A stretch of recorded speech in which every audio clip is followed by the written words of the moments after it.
तो दोस्तों, मूवी की स्टोरी को 2 घंटे में खत्म करने की बजाय 2 पार्ट में दिखाने का ये ट्रेंड काफी बढ़ता जा रहा है और केजीएफ मूवी भी इसी ट्रेंड को फॉलो कर रही है। 2018 में आई ये कन्नड़ मूवी इतनी बढ़िया निकलेंगी ये किसी ने सोचा नहीं था। इस मूवी की स्टोरी बहुत इंटरेस्टिंग है पर थोड़ी कॉम्प्लेक्स भी है और अब इस फिल्म का दूसरा पार्ट यानी सेकंड चैप्टर आने वाला है। लेकिन सेकंड पार्ट देखने के लिए आपको इसका पहला पार्ट समझना जरूरी है। इसीलिए आज मैं आपको केजीएफ चैप्टर 1 की पूरी स्टोरी शॉर्ट में समझाऊंगा। तो आइए देखते हैं।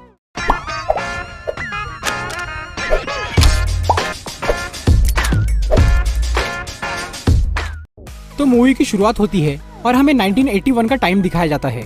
यहाँ इंडिया की प्राइम मिनिस्टर एक आदमी का डेथ वारंट साइन करती है, ये बोलकर कि वो बहुत खतरनाक क्रिमिनल है और किसी को भी उसके बारे में कभी पता नहीं चलना चाहिए। यहाँ बात हो रही है मूवी के मेन हीरो की, जिसका नाम है रॉकी। इसके बाद हमें सीधा 2018 का टाइम दिखाया जाता है। यहाँ पर फेमस जर्नलिस्ट आनंद इंगलगी एक बुक पब्लिश करते हैं जिसमें वो रॉकी की पूरी जिंदगी के बारे में लिखते हैं। गवर्नमेंट उस बुक को बैन कर देती है और उसकी सभी कॉपीज को जला दिया जाता है। उस बुक की एक आखिरी कॉपी किसी तरह से एक न्यूज चैनल वालों के हाथ लगती है।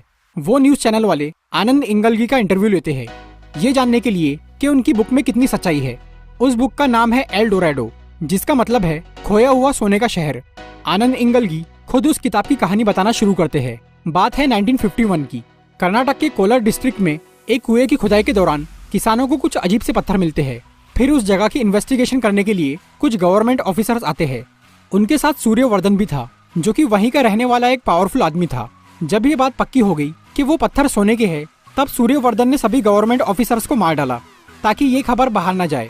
जिस दिन ये घटना हुई उसी दिन पास के एक गाँव में एक बच्चे का जन्म होता है, जो कि मूवी का मेन हीरो बनने वाला है, जिसके बारे में हम आगे बात करेंगे।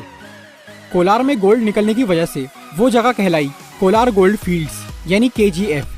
और ये एक असली जगह है कर्नाटक में, जहाँ पहले गोल्ड माइनिंग हुआ करती थी, पर अब किसी कारण से वो बंद हो चुकी है। केजीएफ तो असली जगह है, पर मूवी की कहानी असली नहीं है, ये सिर्फ एक कहानी है।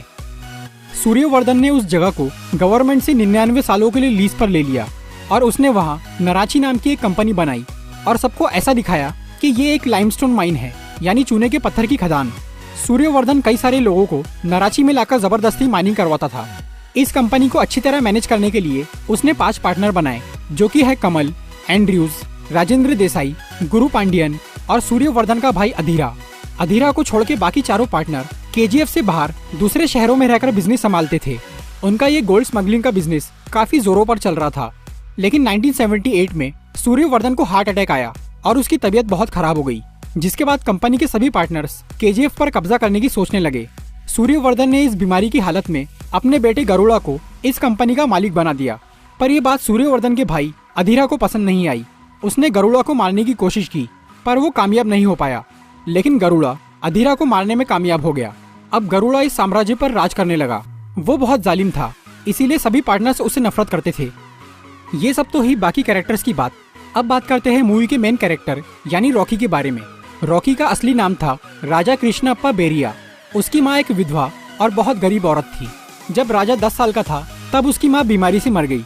लेकिन मरने से पहले उसने अपने बेटे से एक वचन लिया था कि उसे बड़ा होकर बहुत ताकतवर और अमीर आदमी बनना होगा, ताकि वो खुद भी अच्छी तरह जी सके और दूसरों की भी मदद कर सके। इस वादे को पूरा करने के लिए राजा मुंबई चला गया और उसने अपना एक नया नाम रखा, रॉकी। वहाँ उसने अपनी हिम्मत से डॉन शेट्टी का दिल जीत लिया और उसके लिए काम करने लगा। धीरे धीरे रॉकी काफी ताकतवर बन गया। वो अच्छों के लिए बहुत अच्छा था और बुरों के लिए बहुत बुरा। वो डॉन शेट्टी का खास आदमी बन गया और मुंबई में गोल्ड स्मगलिंग का पूरा काम संभालने लगा। रॉकी दूर दूर तक बहुत फेमस हो गया था। 1978 में शेट्टी का बॉस एंड्रयूज, जो कि केजीएफ के पार्टनर्स में से एक है, वो रॉकी को एक काम सौंपता है। काम पूरा करने के बदले में वो रॉकी को पूरी मुंबई ऑफर करता है। इस काम के लिए रॉकी को बैंगलोर जाना पड़ता है। बैंगलोर में राजेंद्र देसाई, जो कि केजीएफ का एक और पार्टनर, रॉकी को बोलता है कि उसे गरुड़ा को मारना होगा। सभी पार्टनर्स एक प्लान बनाकर गरुड़ा को बैंगलोर बुलवाते हैं। लेकिन गरुड़ा इस चाल के बारे में पहले से ही जानता था, इसीलिए वो पूरी तैयारी के साथ आया था। अगर गरुड़ा चाहता तो वो अपने सभी दुश्मनों को आसानी से मार सकता था, लेकिन उसने एक कसम खाई थी कि अपने पिता के जिंदा रहे तक वो किसी भी पार्टनर को नहीं मारेगा। इसीलिए वो बिना किसी को नुकसान पहुंचाए वापस चला गया। उसके जाने के बाद सभी पार्टनर्स के पैरों तले जमीन खिसक गई, क्योंकि उन्होंने शेर की पूंछ पर पैर रख दिया था। लेकिन रॉकी ये फैसला करता है कि वो गरुड़ा को उसी के घर में जाकर मारेगा। सभी पार्टनर्स इस नए प्लान पर काम करना शुरू करते हैं। वो एक अंदर के आदमी के जरिए केजीएफ की कुछ खुफिया जानकारी रॉकी को देते हैं। नाराची में काम करवाने के लिए बहुत से लोगों को जबरदस्ती उठाकर लाया जाता था। ऐसे ही जब गरुड़ा के आदमी एक गांव में लोगों को उठाने के लिए गए, तब रॉकी वहां पहुंच गया और वो उन गांव के लोगों में शामिल होकर नाराची में घुस गया। वहां जाने के बाद उसे समझ में आता है कि वो जगह कितनी खतरनाक है। वहां लगभग 20,000 लोगों को बंदी बनाकर रखा गया था। हर किसी से 12 घंटे काम कराया जाता और कमजोर लोगों को मार दिया जाता। वहां के गार्ड्स बहुत खतरनाक थे। नियम तोड़ने वालों को वो तुरंत ही गोली मार देते थे। नाराची में माइनिंग एरिया से थोड़ी दूर पर गरुड़ा का महल था, जहाँ उसके पिता और भाई उसके साथ में रहते थे। इस महल की सुरक्षा बहुत मजबूत थी, कोई भी यहाँ आसानी से नहीं आ सकता था। रॉकी ने वहाँ पर रहकर पूरी जगह का अच्छी तरह मुआयना कर लिया था। उसने गरुड़ा के महल तक पहुँचने का रास्ता भी ढूंढ लिया था। अब बस वो सही मौके की तलाश में था। वहाँ रहते रहते रॉकी ने कई लोगों को बुरी तरह मरते हुए देखा। पहले तो वो चुप रहा, लेकिन एक दिन जब वहाँ के गार्ड्स एक अंधे बूढ़े आदमी को मारने वाले होते हैं, तब रॉकी खुद को रोक नहीं पाता। वो उस बूढ़े को बचाने के लिए 23 गार्ड्स को मार डालता है और वो सबकी नजर में हीरो बन जाता है। रॉकी उन 23 गार्ड्स की लाशों को जलाकर अपने लोगों को एक सिग्नल भेजता है कि अब वो पूरी तरह तैयार है।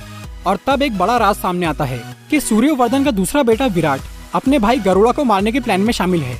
विराट अपने भाई से बिल्कुल अलग था और वो दिल का अच्छा था। उसी ने सभी पार्टनर्स तक नाराची की खुफिया जानकारी पहुंचाई थी ताकि रॉकी अंदर घुस सके। और अब रॉकी का सिग्नल मिलते ही विराट भी तैयार हो जाता है। लेकिन गार्ड्स की गैर मौजूदगी और उस बड़ी सी आग को देखकर गरुड़ा के लोग भी सतर्क हो जाते हैं। वो चेकिंग के लिए उस जगह पर जाने लगते हैं।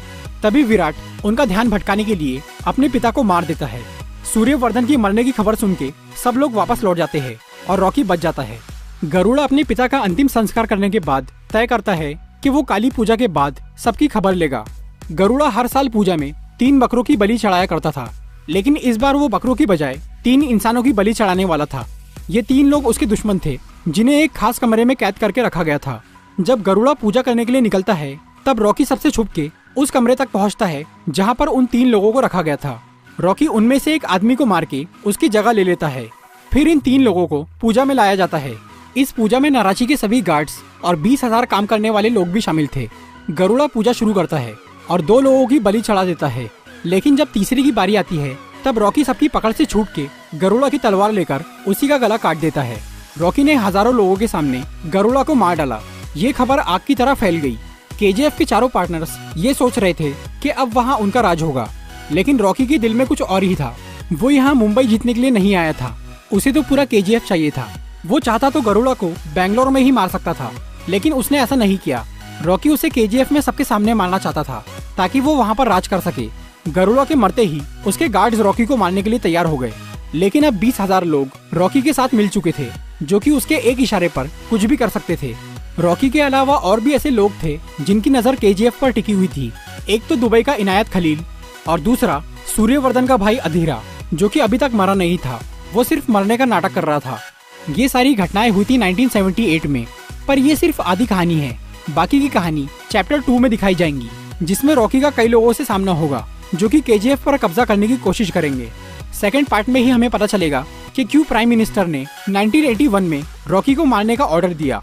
चैप्टर 2 में अधीरा का रोल करने वाले हैं बॉलीवुड एक्टर संजय दत्त और प्राइम मिनिस्टर रमिका सेन का रोल करेंगी रवीना टंडन।